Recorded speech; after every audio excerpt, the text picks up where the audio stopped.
আসসালামু আলাইকুম গাইস। আমি আজকে রূপচাঁদা মাছ রান্না করব। তেল গরম করে নিয়েছি।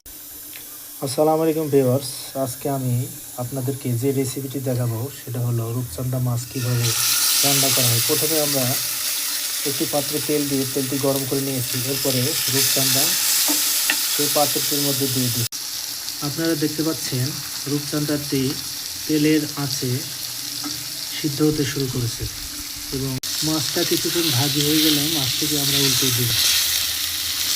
আপনারা দেখছেন মাছটিকে উল্টে দেওয়া হচ্ছে।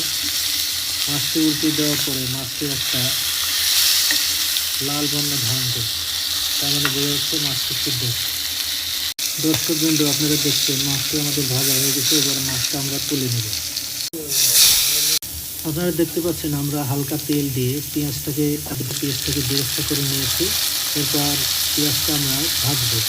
ভাজার পরে পেঁয়াজটা বেরেস্তা করার পরে তার সাথে মরিচের গুঁড়া 1 চা চামচ, হলুদের গুঁড়া সামান্য পরিমাণ, তার সাথে আদা বাটা আমরা পরিমিত পরিমাণ দিয়ে দেবো এবং এটাকে ভালোভাবে নাড়তে থাকবো। আমরা পেঁয়াজটাকে এবং সমস্ত মিক্সটাকে ভালোভাবে নাড়তে থাকবো যতক্ষণ পর্যন্ত ব্রাউন কালার। বন্ধুরা, আপনারা দেখছেন যে বেরেস্তাটি লাল বর্ণ নীলাভ বর্ণ ধারণ করছে। এখন আমরা রূপচাঁদা মাছটি এটার মধ্যে দিয়ে দেব এবং কিছুক্ষণ নেড়ে দিলেই আমাদের এই রেসিপিটি পুরো কমপ্লিট হয়ে যাবে। এরপরে আমরা